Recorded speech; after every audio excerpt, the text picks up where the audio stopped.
Hello, everyone. Thank you so much for joining us today for the Untangle 101 webinar series. Today, we'll be discussing one of those very trendy topics, ransomware, that I'm sure all of you have seen in the news lately. We're going to discuss some of the trends, most notable attacks, the type of attack vectors that ransomware can take, and how Untangle NG Firewall can help you protect your network from ransomware. My name is Shannon Bonfiglio, and I am part of the marketing team here. I'll be your host today. I also have with us our sales engineer, Chad McNaughton, who will be taking us through the presentation and demonstrating Untangle NG Firewall in this presentation. So just a few housekeeping rules before I pass it over to Chad. If you do select to use the phone, you will need to dial in and use the access code provided. You can also use your computer speakers as well. So just make sure you have the select option, the correct option selected. Just a reminder, this webinar is being recorded, so you'll be able to rewatch and revisit or share this webinar with any of your colleagues at your convenience. And as always, we'll be answering questions throughout the presentation. So please just submit those questions through the Q&A box on the right-hand side. We have a few members on hand to help answer those questions. If we don't get to your question, or if you have a very specific question about support, you can always email us, sales@untangle.com or support@untangle.com. And with that, I'll pass it over to Chad. All right, thanks, Shannon. And yeah, thanks everybody for joining us today. As Shannon said, this is going to focus on ransomware. This is an Untangle 101 series webinar. So we're not going to do deep dives into the software. We're not going to go down the entire virus blocker rabbit hole here in this thing, but we're going to go over the basics. As you can see from my slide here, ransomware is not only kind of a buzzy term, it's become a really hot topic, in our industry. I mean, $1 billion lost to ransomware attacks here in the last couple of years, in 2017 alone. Damage is expected to exceed $5 billion. For anyone really not familiar, ransomware is just a kind of malware that installs itself, inconspicuously on a victim's computer, and it encrypts their files until the victim pays a ransom to decrypt those files. This is a very nefarious thing, obviously. There have been some recent reports that have kind of revealed some interesting statistics on ransomware. It's actually become the 5th most common variety of malware, according to Verizon's DBIR 2017 report, which we linked to. And ransomware attacks rose 50% compared to last year, and the average amount paid by victims has now risen to $1,077, which is a 266% increase from last year in ransoms paid on average.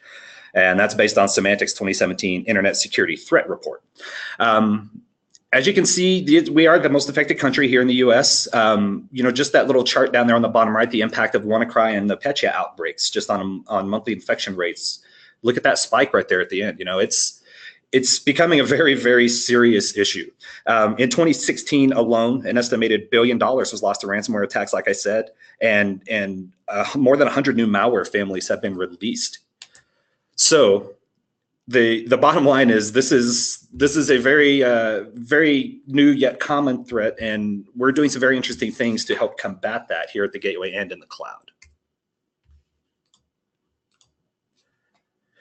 Some notable attacks here recently. Some of the largest attacks that you probably heard of. Most recent one was WannaCry and Petya. The Petya hit actually spread through a vulnerability called Eternal Blue in Microsoft Word.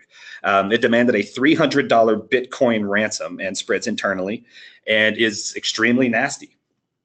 WannaCry, which is a little bigger and a little more popular, hit in May of last year in 2017.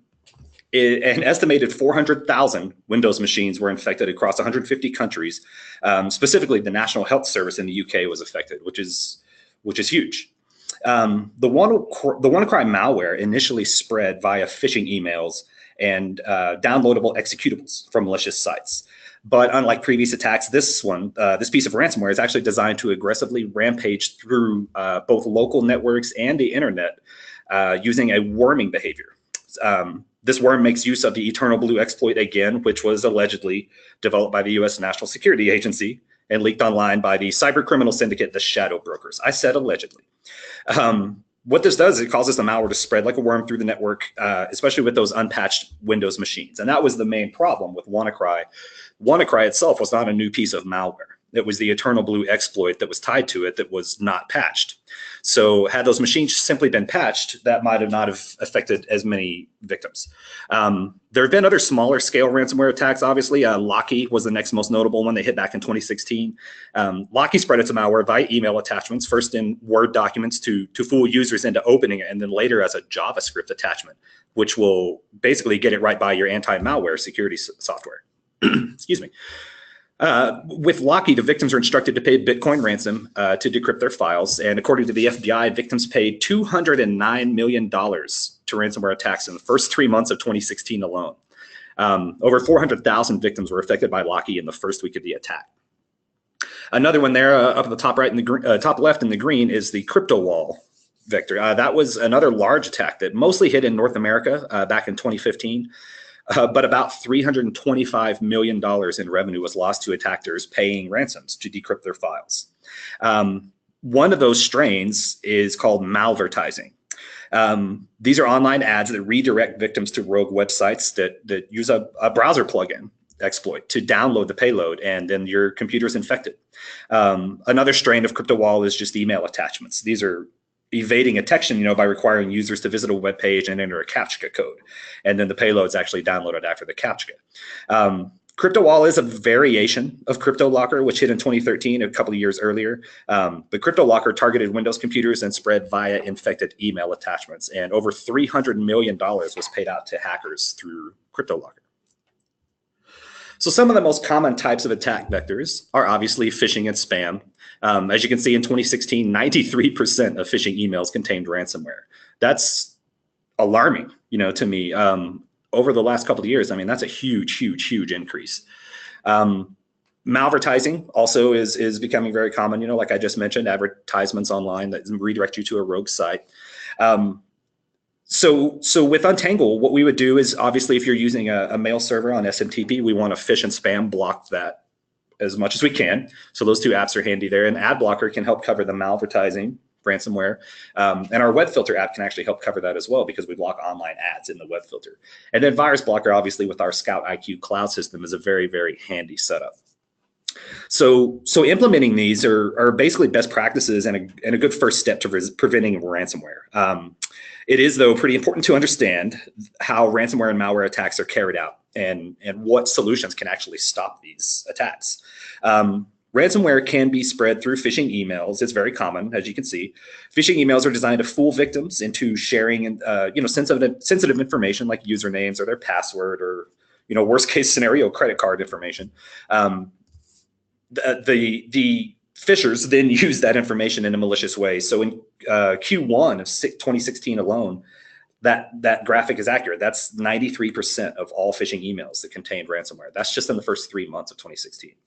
Another form, like I mentioned, is malvertising. So this is just malicious advertising, for lack of a better term. Ransomware malvertising involves malicious code being installed on the victim's device without their knowledge when a user clicks the ad. Not a lot of us click ads anymore. This is why, but that's where malvertising comes in. So once that payload's installed, the hard drive's encrypted, the malware demands payment in Bitcoins to decrypt your info, and you're in trouble. Email attachments are obviously another vector of ransomware. Hackers can use malicious attachments to trick users into opening a file.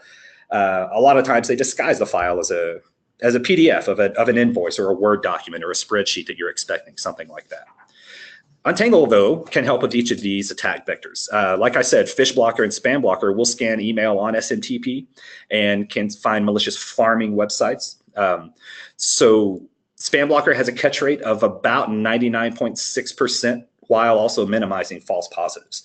Our ad blocker module actually blocks ads at the gateway without installing any plugins on the browsers on your endpoints, which helps solve those malvertising type of attacks. Our Virus Blocker app will protect against HTTP, FTP, and SMTP, and actually has a 99.8% detection rate. So together with Scout IQ, our threat intelligence platform, I think Virus Blocker does a really great job, because it's doing a local scan at the gateway and then also Scout IQ's cloud scan. And as I mentioned, our web filter app also provides content filtering for online ads as a category. The web filter database offers filtering for over 500 million URLs in over 140 categories, and we're over 200 languages now, I believe. So because of all this, let me introduce you to Untangle. So Untangle is what's called a unified threat management device. This is a UTM box, not just a firewall, not just a web filter, and it's a very comprehensive UTM box designed specifically for small and medium-sized businesses, and it's quick and easy to deploy, manage, even through the cloud on your phone, however you want to remote into your Untangle server to your account. It's very easy now. In general, it's a low-cost subscription-based software solution. You can save on cost by leveraging existing hardware because you don't have to install an Untangle hardware. You can use a spare PC with a second network adapter in it. If you have an old server in the closet, you can maybe repurpose that. And we also have a lot of different deployment options now. So you can deploy into a number of virtual environments and into the Amazon and Microsoft Azure cloud environments now. And those speak to the third point there, easy plug and play setup and deployment. With our cloud-based management and cloud deployments, this can be a very turnkey type of appliance. And we do have multiple channels of support. Obviously our support team here in Colorado is wonderful. They keep winning awards for us. But we do offer support, through our forums, through email, through things like spiceworks.com. You get proactive, actionable alerts with Untangle. It'll give you notifications, separate notification profiles, historical reports, and you can get advanced support with remote login. And basically, you get seamless transparency. Whether Untangle is installed in a router or bridge mode, we're basically a transparent web filter as nobody really knows we exist unless you set up some second authentication coming through Untangle. So let's talk about some of Untangle's products that will actually help you get through some of these ransomware, malware problems and stop those solutions from getting to your endpoints. The Untangle NG Firewall Platform is our basic software platform. This comes pre-installed on Untangle appliances. If you download Untangle to install on your own appliance or into a virtual machine, you're downloading the Untangle platform with a free trial of our complete package. From there, you can purchase paid apps if you only need one or two. Those are a la carte. Our complete package offers everything we make, which is by far the best way to filter the web in 2018, with mobile apps included. It's being able to inspect traffic simultaneously, seeing that deep into username reports with SSL inspection. We see everything a packet does. So those reports that are live and customizable will let you drill down into any aspect really of your network. Excuse me. Some of the features here basically just are going to kind of go through a couple of sections of our applications here that you'll find in the apps on Untangle that I'll show you on our demo here in just a sec.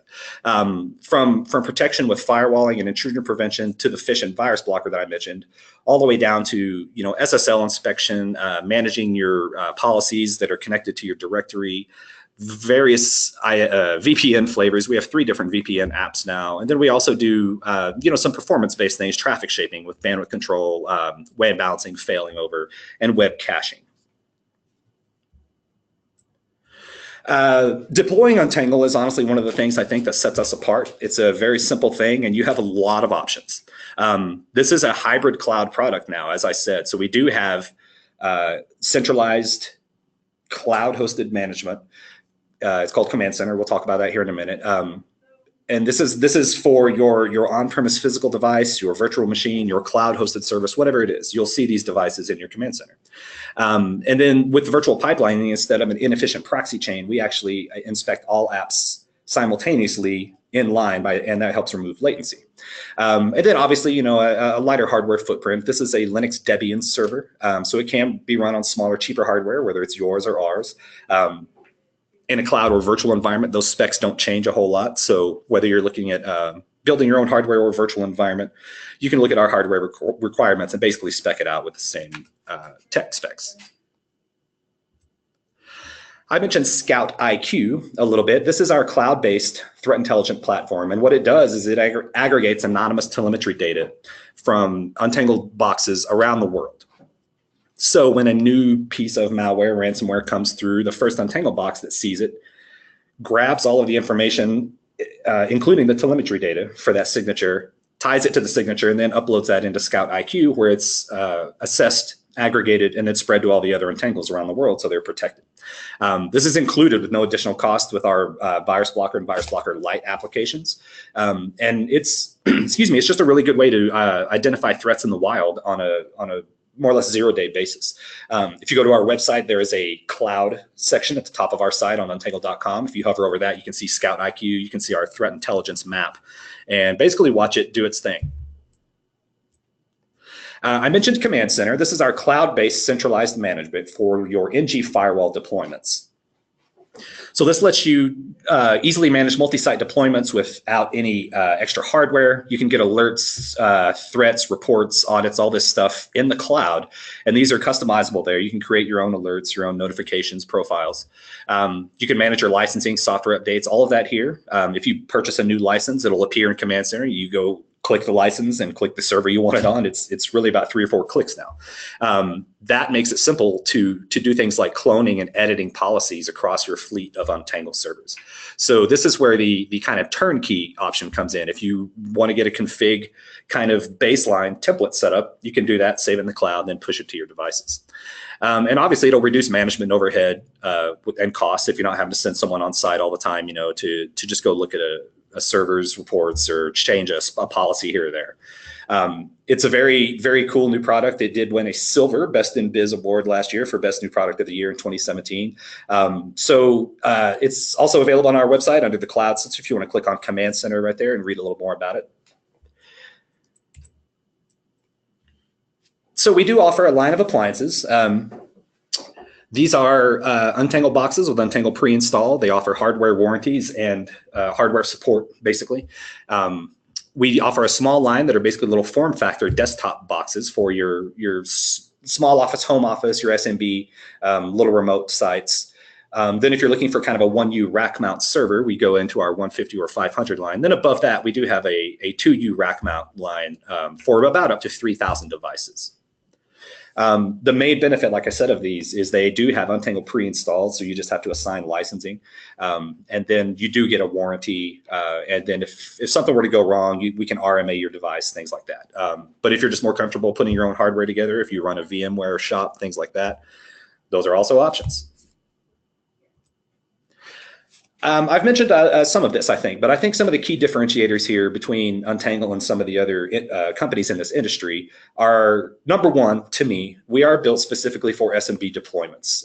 This is enterprise level security, but you know, on a small office consumer level interface, basically, with kind of simplicity built in.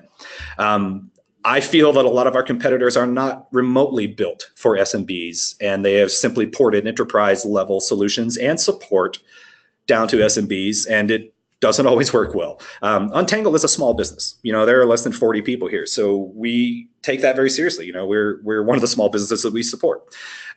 This is a browser-based, fully responsive administrative interface with an industry-leading advanced reporting on the server itself. So the reporting database is actually local.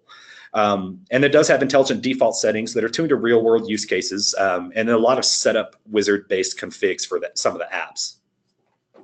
We do policy management with a global top-down approach instead of the kind of complex bottom-up approach. So within our policy management, you can even get more granular through an app like WebFilter. If one person within a policy just needs one website open, we can do that within WebFilter now instead of making a separate policy. So it's really, really flexible. And we have some of the most comprehensive bandwidth shaping capabilities with things like quota management, penalty boxes. If I give you a quota on Untangle and you exceed that quota, you go to the penalty box where there's no bandwidth and you feel shame for a few minutes, you know, and then you come out and you get your bandwidth back. And then we also do automatic seamless upgrades. So it's always up to date if you allow automatic updates. None of the software upgrades or database updates or any of that are ever of cost to you. Those are always free updates. And then, you know, it is flexible and it is very cost competitive in general. Because it's a software solution, it can be deployed, like I said, in a number of different ways. It is basically a freemium piece of software. So you download from untangle.com, like I said, you get our platform, our free package with a 14-day trial of paid apps. So you can basically play with all the toys and see what you like. You can even get live support during that 2-week free trial. And then, you know, get your config set up like you want. And then you've already got a configuration saved if you do decide to purchase a subscription. And I mentioned the cloud-based centralized management and on-box reports are included. No additional hardware requirements for any of that. So just a little bit of recognition, some of the community stuff we're getting into here lately. We are winning a few awards here and there now. We won a Cody last year. We won a Silver Award for Homeland Security Awards, Best in Biz, a couple of different awards. The one I'm most proud of, honestly, is our customer service and technical support. They keep winning those Best in Biz awards. So that's to me a very important thing. Our support team is all located out here in the Colorado office where I work in the Mountain Time Zone. So we kind of fall in between Eastern and Pacific time at least. So the support team is vital to this company, I think, and they do a great job, and their statistics are kind of mind-blowing. And we do have a very vibrant community with our user forums and spiceworks.com. They like us a lot over there. We're their #1 voted best software firewall and best content filtering appliance. I'm our brand rep on spiceworks.com. If you ever have a question, you just want to throw it on Spiceworks, tag me or mention Untangle, and I'll get an alert, and I can jump on and shoot you a quick answer, or even open up a support ticket for you if you need to. And then just some customer quotes. You can see all these on our site as well. We have a lot of video testimonials, case studies, things like that. These are available right there on untangle.com under our resources and case studies. We have a lot of different partners and a lot of different clients through a number of different industries. We are very big in education, healthcare, government industries, things like that. We do big software discounts for public sector and nonprofit qualifiers. So now let's jump into a quick demonstration of some of these apps. I think for the most part, what we'll look at is, obviously some of the things that we've talked about, web filter, blocking online ads, and virus blocker and things. What we should really talk about here is, for one, we're going to be on my demo server, which is live here. I'll zoom in on it for you guys for just a bit here. This is demo.untangle.com. As you can see, our demo server is actually hosted in the Amazon cloud now, which is a cool new thing for us. So you'll see your dashboard. If you would like, you can add any virus blocking widgets to your dashboard if that's something you're concerned about. Maybe you want to see all the reports from Virus Blocker all day. All you have to do is come over here and grab them and then add them to your dashboard. So that's a very simple thing. If ransomware and malware virus blocking are very hot topics around the office or with the admins, we can kind of customize the dashboard to make it basically reflect that information if it's something you want to see in real time. As far as the apps go, I think we would probably want to go ahead and just start real quick by talking about Spam Blocker and Fish Blocker. I mentioned earlier that these will do a great job if you have a mail server. These two apps will only scan port 25 SMTP. So if you have a mail server and you're using SMTP, these will do a great job. It does give you some advanced configs here. We can scan outbound SMTP as well, things like that.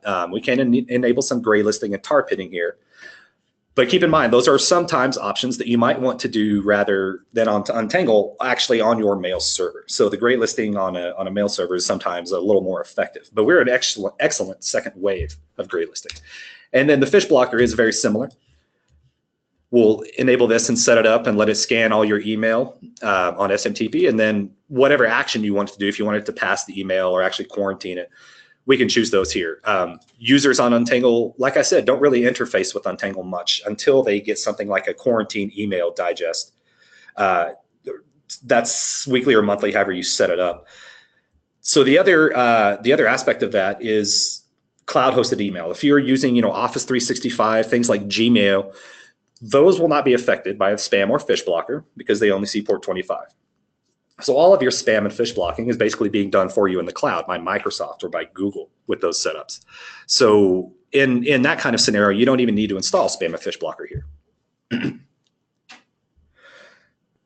So we would also probably want to take a quick peek at application control, because this is actually looking at mobile applications. So because some of these can do things like bypassing your web filter, whether they're using like a little VPN device or a proxy service on their phone or tablet or laptop, application control with SSL inspection could actually come in and block that traffic. If we needed to block or tar pit an application, we could do that here through, as you can see, hundreds and hundreds and hundreds of different mobile applications. Another interesting aspect to application control is that we can actually create rules over here to help minimize some of this stuff as well. These are very open-ended rules, and we're looking at mobile applications here. We can set up rules based on mobile apps or websites, web filter categories, a lot of different things.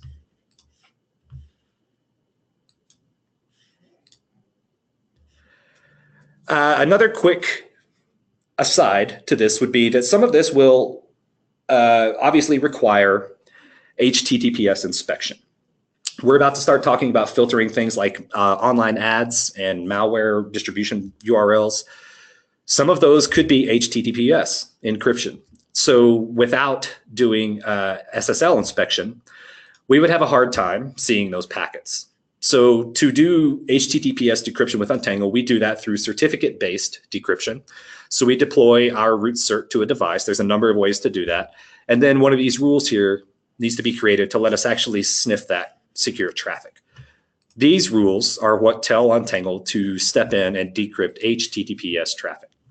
So with one of these in place, our web filter can be an extremely effective tool against malware and ransomware. I would personally start by doing that in our categories. But I mentioned, there are about 500, almost 600 million URLs categorized in this database. And by default, we do block malware call homes and distribution points. We also block phishing sites by default, any kind of phishing or fraud URL. One that is not blocked by default that I always do now is online ads. And if you check the flag box, that's basically going to also get you a report on that traffic. If you're not certain how a site might be categorized within web filter, we can do a quick lookup right here. Something like yahoo.com calls out to a lot of advertisements, and it comes up as portal sites. So just one category right there. If something were to hit the online ads category from Yahoo, we would already be blocking Yahoo under portal sites. So we wouldn't necessarily need to block online ads if we wanted to block it. Certain sites may resolve to more than one category. So blocking any one of these three categories should block that site, which can, obviously things like Yahoo, CNN, ESPN, things like that have lots of built-in advertisements. And this is the malvertising that we were talking about. A lot of times these sites that are more legitimate like this, that's ESPN's a huge site, they do a good job of keeping the ads legitimate, but you never know. So if you see something redirecting to online ads, you can do a quick look up here and verify that. We can also do a straight blacklist. If there's a site that is malicious, but maybe isn't being caught by the categorization, we could come in here and do a quick blacklist. We can also do a quick whitelist to exempt traffic. So this is a true whitelist. It'll supersede any blocking on the categories or the blacklist. And then I mentioned we can do some exemptions here. This is where you can actually come in and say, well, this one person doesn't need the category of social networking blocked. You don't always have to create a separate policy for people now with little exemptions and things like that in the web filter app, because it can leverage mobile apps and categories and lots of different stuff. So basically, the other thing I wanted to point out is on the advanced tab, web filter can catch a little HTTPS traffic without doing SSL inspection. So server name indication is basically a host name rule. And this is a very incomplete way of doing HTTPS filtering now. So just it's a bit of a caveat that is enabled by default. So we'll catch it if you can't deploy the cert to a device or don't want to. We can catch some of that HTTPS, but it's not a very complete solution to HTTPS filtering anymore. So we do the certificate. So that's the web filter with SSL. In conjunction with things like spam blocker and the virus blocker that we're about to talk about, it does a really, really great job. I personally run Untangle at home on a Linksys router, and I've been blocking online ads in web filter instead of ad blocker for a while, and it's doing a really good job. Ad blocker itself can do an awesome job too. And we talked about malvertising a lot. And some of the options here, you can block ads, you can block tracking and cookies. We can also add our own defined filters here for ads and for cookies. And we also have a pass list. So if there's a site you just don't want to pass, if there's a client IP that you don't want to scan, IP you don't want to scan, just add them to the pass list right here. This is a simple client IP rule. It's nothing big. So just throw a machine in here and it won't be scanned. Ad blocker does a really good job of blocking ads. You can see, whoops, let me go back. You can see here in the statistics, it's already blocked 937 ads on 24 sessions here. So that's pretty robust. Excuse me, ad blocker can be somewhat intense sometimes. For instance, if you have 500 users online concurrently and they all go to something like yahoo.com, yes, ad blocker is going to get suddenly very busy scanning all those sessions. I personally use web filter more than I use ad blocker now, but I'm just one person in an apartment with about 8 devices. So I love the way web filter blocks ads now. So in conjunction, they do a really good job of blocking things like malvertising and adwares, things like that.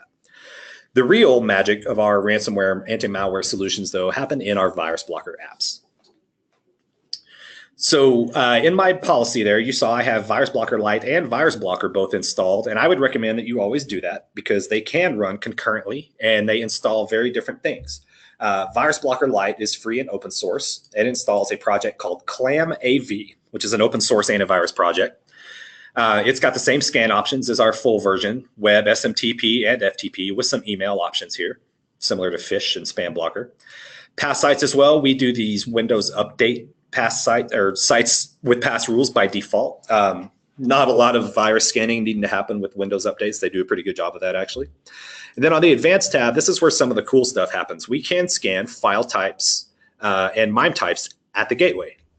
If we jump into our full virus blocker, you'll see that the biggest difference with the paid module is that it installs the Bitdefender engine and database. So these are both installing local databases. We've got ClamAV over on the Lite version, and then we've also got Bitdefender here on the paid version.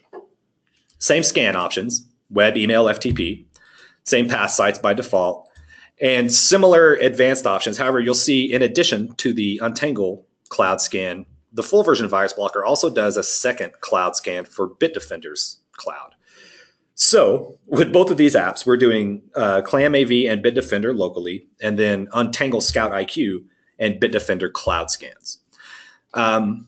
The important aspect of this to me is scanning these file extensions and MIME types at the gateway.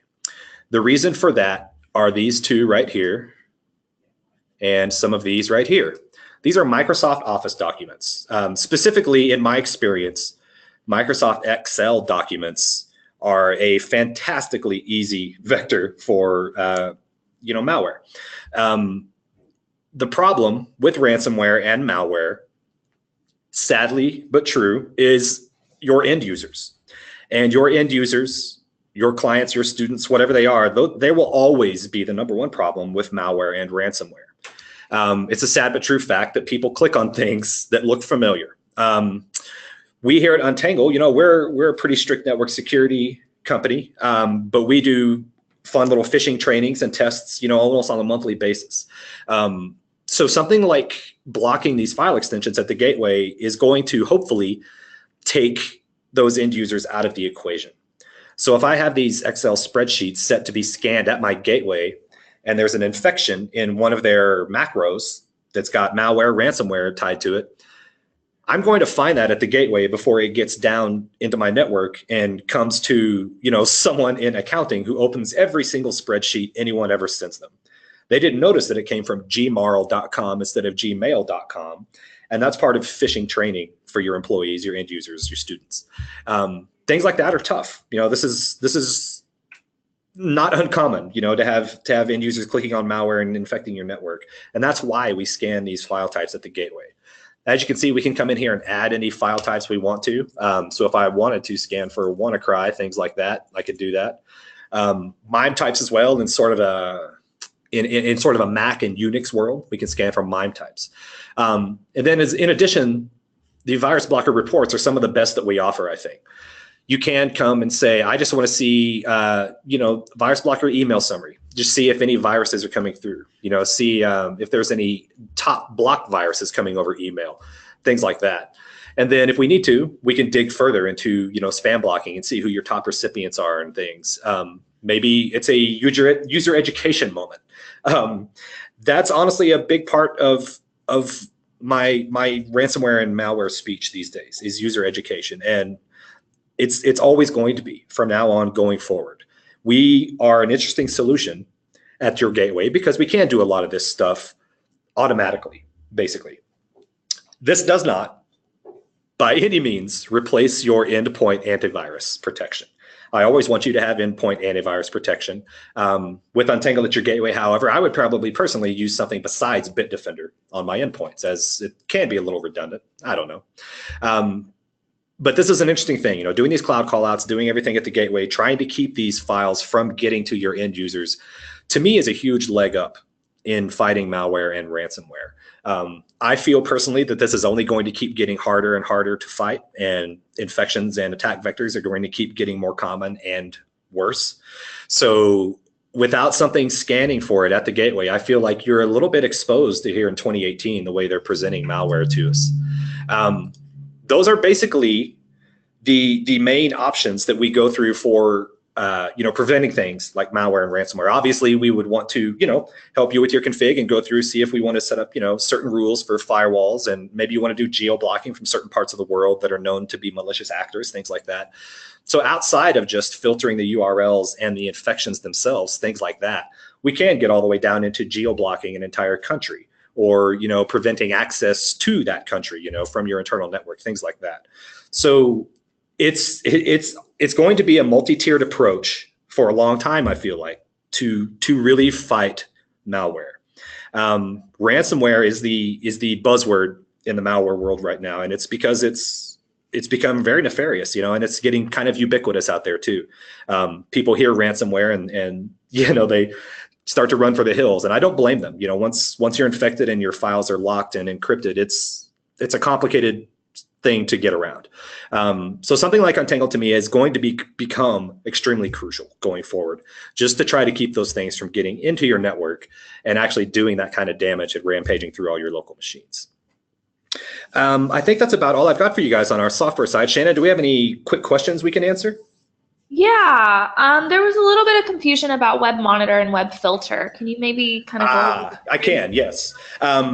Because we're on my demo server, everybody, we're seeing a couple of redundant applications installed. Application Control Lite will actually be overwritten by the full version, and Web Monitor will be overwritten by Web Filter.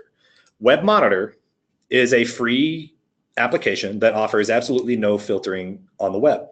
So it is a true HTTP only monitor. So you'll get reporting on all the categories from Web Filter and things like that. You can flag any site you want.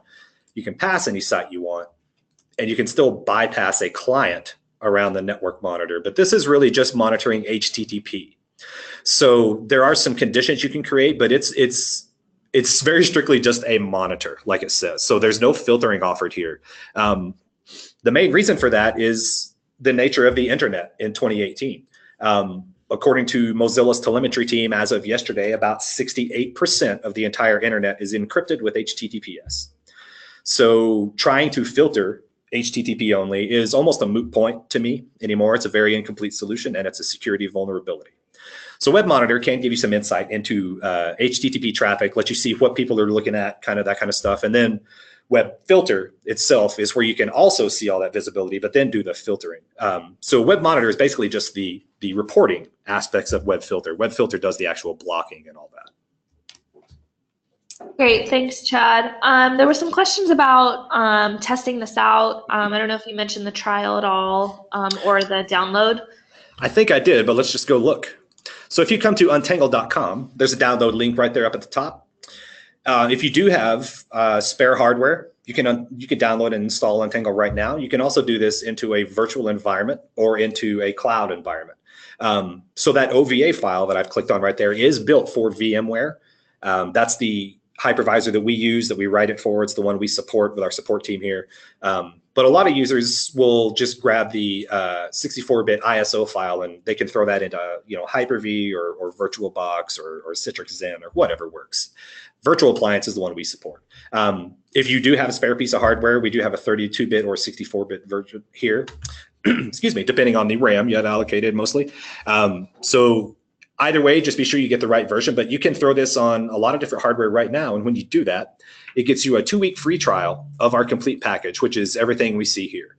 So like I mentioned, that is an amazing setup troubleshooting, kind of kicking the tires tool, because you get live support during your 2-week trial. So you'll get all these apps, and then you get the ability to actually back up your config during that 2 weeks if you get everything set up in time. And then if you do add any paid subscriptions, you've got access to your config, which is already backed up. And that's when it can become kind of quick and easy turnkey type thing. You know, the 2-week free trial is crucial to me sometimes, because we can support you during that trial. You can actually get our support team on the phone with you during the trial. That's a big deal.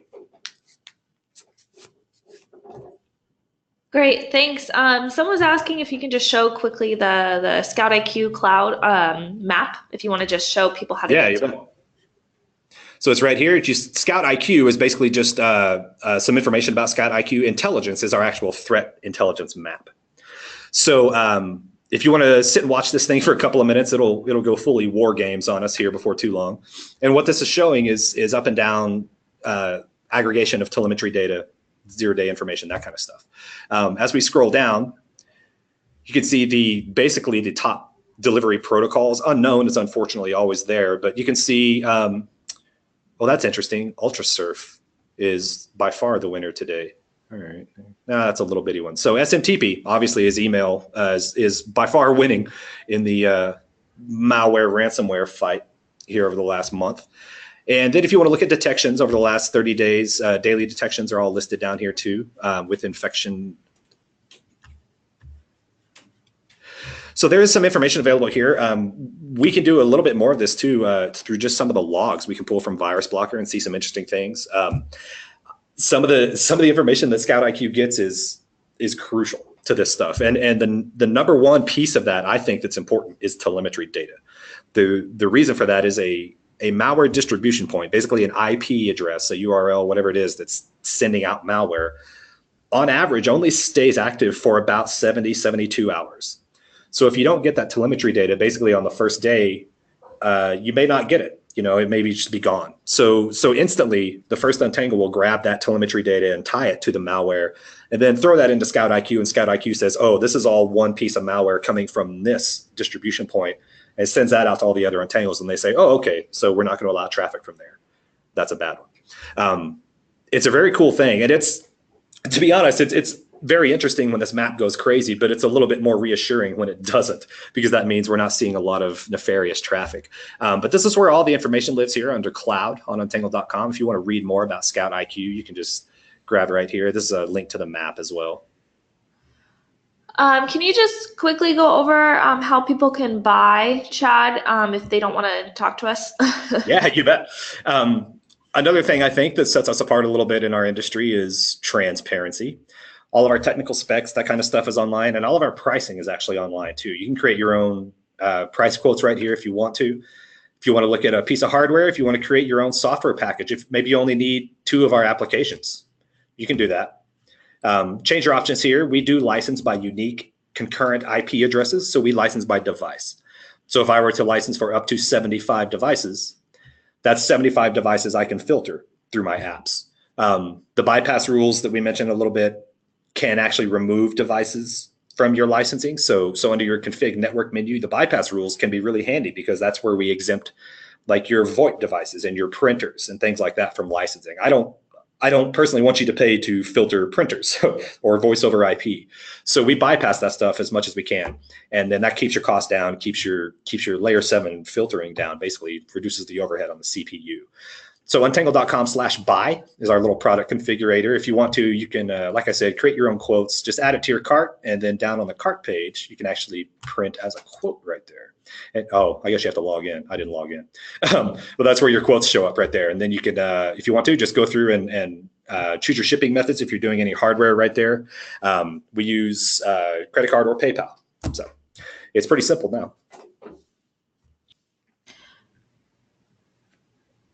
Let's see. I think that's about it. A lot of questions are if this is recorded. Yes, the webinar was recorded and it'll be on the YouTube channel. We also have tons of other videos. This is our 101 series. It's more high level. We do have a whole nother series called the Tech Talks. Those are very technical webinars. Our Director of QA, John Coffin, goes through each individual app as well as other major topics, you know, configuring Untangle, how to get it set up, how to get it installed, advanced networking, stuff like that. So you can go and look through that library of videos if you're trying to get some more training. We also have our wiki, which Chad mentioned. That's all of our technical documentation, as well as the forums. The forums is our community, open source community. You can go on there, ask questions. We have all of our engineers on there. They love answering questions. Someone may have already answered your question, so you can kind of talk with other people, other Untangle users on there.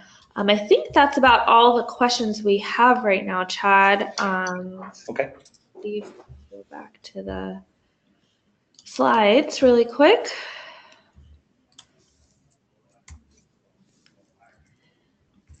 Yeah, we did it. So I just want to mention a couple promotions we got going on right now, since I have your guys' attention.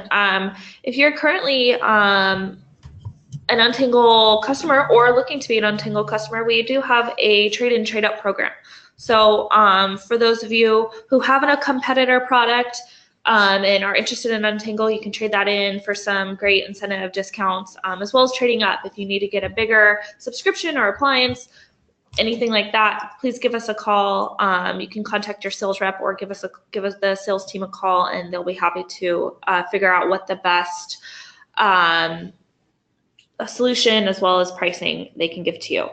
And we do have a home product as well, the Home Pro. If those of you who love Home Pro or love Untangle at home, if you bring us to work, we also offer some great special pricing for that as an incentive. So you can contact us today. Let's see. I think that's about it.